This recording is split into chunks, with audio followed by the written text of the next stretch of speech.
Question number 1.133 काफ़ी simple है। कोटा में पढ़ाई करने वालों के लिए या यूँ कहें कि सबके लिए ही काफ़ी सिंपल क्वेश्चन है बच्चों।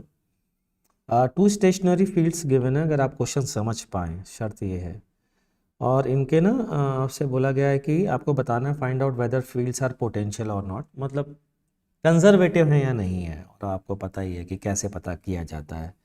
आप लोगों ने तो बड़ी बड़ी चीज़ कर रखी हैं ऑब्वियसली।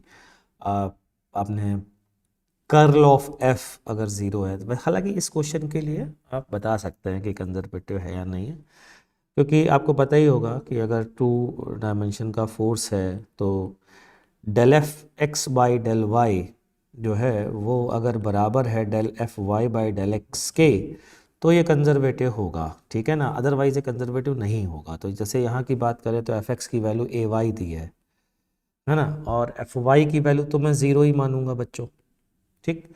तो del F x by del Y अगर मैं लिखता हूँ तो वो तो ए आएगा, और जबकि del F Y by del X लिखता हूँ तो वो ज़ीरो आएगा। यानी इसका मतलब क्या हुआ, इसका मतलब ये हुआ कि force A Y I cap is non conservative, एक और तरीके से बताता हूँ नॉन कंजर्वेटिव है कि नहीं है। भाई एक सिंपल सी बात बताओ, ज़रा इसका वर्क निकालो तो क्या बोलोगे मेथड 2। आप यही तो बोलोगे एफ डॉट डी आर, जहाँ डी आर होता है D x I cap plus D Y J cap plus D Z के कैप। अगर उसका डॉट प्रोडक्ट आप इसके साथ लेते हो, इसके साथ लेते हो, तो क्या आएगा बच्चों डॉट प्रोडक्ट में? डॉट प्रोडक्ट में आएगा ए वाई डी एक्स आएगा। अब ये बताओ ये integration without knowing the function, that means without knowing the path, क्या ये इंटीग्रेशन पॉसिबल है? आंसर है नहीं, नहीं पॉसिबल है। Integration is not possible. या इसका मतलब ये वर्क y के अलग अलग फंक्शन पर इस वर्क की वैल्यू अलग अलग आएगी। दैट मीन्स वर्क पाथ पर डिपेंड करेगा। इसका मतलब ये नॉन कंजर्वेटिव है। क्लियर? ठीक। अच्छा, अब दूसरे वाले फोर्स पर आए। चलिए दूसरे वाले पर आते हैं। दूसरा वाला फोर्स क्या है बच्चों? दूसरा वाला फोर्स है F बराबर A X I cap plus B Y J cap. दूसरा फोर्स है F equals to A X I cap plus B Y J cap. हाँ, इसको देखें, मेरे ख्याल से इसको तो बहुत आसानी से हम कह सकते हैं मेथड 2 और मेथड 1 दोनों से ही।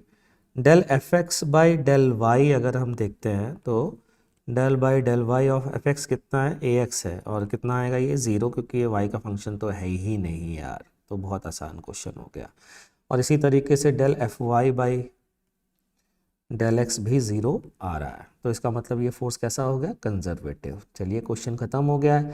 हालांकि मेथड 2 बाकी रह गया है गुरुजी। बिल्कुल, इसका मेथड 2 देखते हैं जरा। इसका वर्क होगा integral a x d x plus integral b y d y. अरे ओहो हो, विदाउट नोइंग द पाथ इसका इंटीग्रेशन पॉसिबल है। किसी ने कहा x initial comma y initial से x final comma y final पर जाइए। क्या आपको ये पूछने की जरूरत पड़ेगी कि पाथ क्या है? क्या आपको ये पूछने की आवश्यकता पड़ेगी कि पाथ क्या है? नहीं पड़ेगी ना। और नहीं पड़ेगी तो ये फोर्स कैसा हो गया? कंजर्वेटिव।